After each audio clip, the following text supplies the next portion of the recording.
Bab 563, hilang tanpa jejak. Biasanya, Nyonya Merah Debu itu cantik, dengan tubuh montok, kulit paling indah, dan mata memikat. Tapi sekarang, dia basah kuyup, gemetar, dan terluka parah. Selain itu, dia sangat marah. Tidak pernah sebelumnya dia bisa membayangkan bahwa Bai Xiaochun akan menjadi sangat sulit untuk dibunuh. Dia ditutupi dengan bekas merah, hasil dari mencoba bertarung di tengah berurusan dengan kutukan. Untuk wanita cantik seperti dia, hal seperti itu adalah harga yang harus dibayar. Meskipun dia yakin bisa menghilangkan efek kutukan pada akhirnya, rasa sakit dan mati rasa yang dia rasakan karena kutukan itu sekarang membuatnya marah dengan amarah. Bai Xiaochun, teriaknya, kebenciannya untuk berakar di sumsum tulangnya. Sampai saat ini, dia tidak bisa hidup di bawah langit yang sama dengannya. Tidak masalah bahwa mereka masih dikelilingi oleh cahaya teleportasi yang menyilaukan. Fakta bahwa dia belum mati menyebabkan matanya bersinar dengan kegilaan saat dia melangkah maju ke arahnya. Dia harus membunuhnya sebelum dia berteleportasi. Dia tidak pernah bisa tenang dengannya hidup-hidup. Sebelumnya, dia tidak menyukai dia karena pil konvergensi jiwa dan tungku pil meledak, serta penghinaan umum dan rasa sakit yang disebabkannya ke Willens. Lebih jauh lagi, tindakan pasang surut jiwa dan semangat sejati di kota tembok besar telah menggerogoti pencapaiannya dalam perang selama bertahun-tahun, yang menyebabkan kebencian lebih lanjut di hatinya terhadap Bai Xiaochun. Namun, mengingat tingkat basis kultivasinya, dan fakta bahwa Bai Xiaochun seperti serangga di bawahnya, tidak ada hal-hal itu yang benar-benar sangat berarti. Dia akan terbunuh pada akhirnya, dan campur tangannya tidak akan menyebabkan masalah permanen untuk upaya perang. Tapi sekarang, segalanya berbeda. Jika ada orang lain di makam itu, bahkan seorang pembudidaya Nas Chensol, mereka tidak akan pernah selamat dalam pertarungan melawannya. Namun Bai Xiaochun punya, bukan saja dia selamat, dia telah meninggalkannya memar dan terluka. Ditambah lagi, dia telah mengungkapkan fakta bahwa dia memiliki 3 jiwa dewa, sebuah fakta yang membuatnya benar-benar gelisah. Dia menyimpan rahasia besar, dan jika dia membuahkan hasil, maka diberikan waktu yang cukup, dia akan sangat menakutkan sehingga acara hari ini akan tampak seperti tidak ada apa-apa. Dia akan membawa bencana demi bencana. Aku sudah mencapai titik di mana aku tidak bisa hidup di bawah langit yang sama dengannya. Bagaimana mungkin aku bisa membiarkannya pergi sekarang?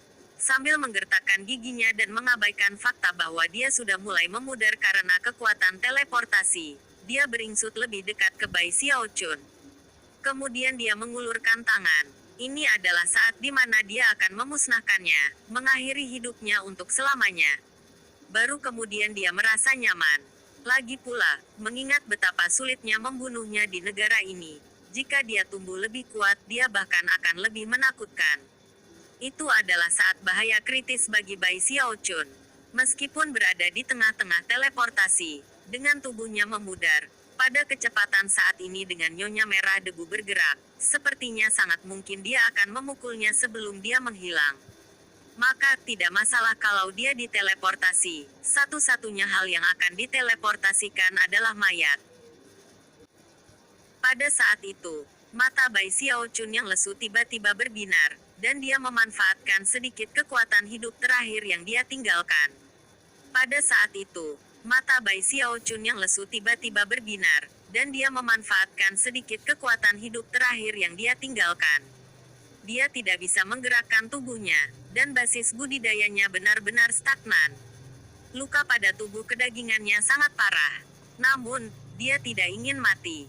Dia ingin hidup. Ada begitu banyak hal yang belum ia lakukan dalam hidup, dan untuk mencapainya, ia perlu hidup selamanya.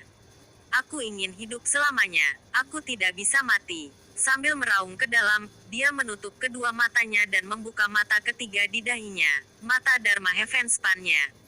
Selain itu, bukan hanya dirinya yang sebenarnya yang melakukannya. Di dalam dirinya, 3 klonnya juga membuka mata Dharma Heavenspan mereka. Kekuatan 4 Heavenspan Dharma Ice bergabung bersama dan melesat menuju Nyonya Merah Debu. RUMBLE. Seketika, daya kontrol melonjak. Terlepas dari kenyataan bahwa itu memenuhi seluruh tubuhnya dengan rasa sakit yang hebat, dia mengabaikan itu dan memfokuskan pandangannya sepenuhnya pada Nyonya Merah Debu. Suara gemuruh berlanjut saat dia terhenti. Meskipun dia pulih sesaat kemudian, saat itu adalah semua waktu yang dibutuhkan. Darah mengalir keluar dari mata Heavenspander Bai Xiao Chun saat kekuatan teleportasi melonjak. Meraih Eternal Parasol tepat pada waktunya, dia menghilang.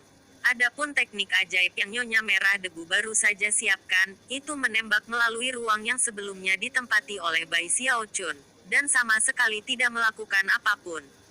Bai Xiao Chun, dia menjerit nyaring, matanya terbakar kebencian. Kemudian, sesaat kemudian, dia juga menghilang. Bai Xiao Chun, dia menjerit nyaring, matanya terbakar kebencian. Kemudian, sesaat kemudian, dia juga menghilang. Pada saat yang sama, cahaya teleportasi menyapu seluruh labirin, menyebabkan semua orang menghilang, termasuk guru Dewa Diviner, Zhao Long, Song Ke, dan lainnya. Penanam tembok besar, penanam jiwa, dan raksasa buas sama-sama dibawa pergi ketika labirin runtuh, meninggalkan apa-apa selain kawah besar yang tenggelam. Di dalam area yang sangat luas itu, ruang yang pernah diciptakan oleh 9 pilar cahaya hitam digantikan oleh pilar putih tunggal yang melesat ke langit dan kemudian mengirimkan riak ke segala arah. Bailin dan pasukan tembok besar, serta semua orang dari Willlands, semua jelas melihat apa yang terjadi, dan terguncang. Selain itu, mereka semua sangat ingin tahu apa yang terjadi di dalam labirin. Tidak sampai sebulan kemudian semua orang mengetahui tentang pembentukan mantra teleportasi yang telah diaktifkan, dan bagaimana semua orang di dalamnya telah diteleportasi ke berbagai bagian Willlands. Beberapa orang berakhir di daerah yang relatif dekat dengan labirin, yang lain dikirim jauh ke Willlands, ke tempat-tempat slip transmisi giok tidak berguna. Semakin banyak pembudidaya tembok besar berhasil kembali ke kota tembok besar, berita mulai menyebar tentang apa yang terjadi dalam persidangan dengan api. Kisah Bai Xiao Chun mulai diceritakan lagi, menyebabkan berita tersebut bergema di Great Wall City dan Willlands. Dia telah menempati posisi pertama dalam uji coba dengan api. Dia adalah orang pertama yang memasuki makam.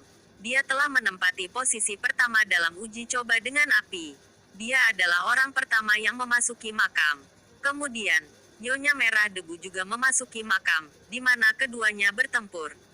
Setelah makam runtuh, terungkap bahwa Bai Xiao Chun tampaknya selamat dari pertarungan hingga saat itu. Tapi kemudian teleportasi dimulai, dan apakah dia berhasil atau tidak ada yang tahu. Setelah bulan kedua berlalu, Nyonya Merah Debu meningkatkan hadiah di kepala Bai Xiao Chun ke tingkat yang belum pernah terdengar. 5 jiwa binatang dewa dan 1 jiwa dewa. Baik pasukan Willlands dan tembok besar benar-benar terguncang. Bahkan daftar eksekusi tembok besar pun tidak memiliki penghargaan yang begitu tinggi. Bai Xiao Chun sekarang berada di posisi pertama dalam daftar eksekusi Willlands. Itu juga dengan cara itu bahwa kekuatan tembok besar menyadari bahwa Bai Xiao Chun tidak mati. Saat ini, Bailin duduk di kota tembok besar, ekspresi murung di wajahnya dan guci alkohol di tangannya. Sambil mendesah secara emosional, dia bergumam, "Selama kamu belum mati, Xiao Chun, aku senang. Aku benar-benar mengecewakanmu kali ini. Di mana kamu?" Petik 2, akhir buku 4, berbagai jenis sandera.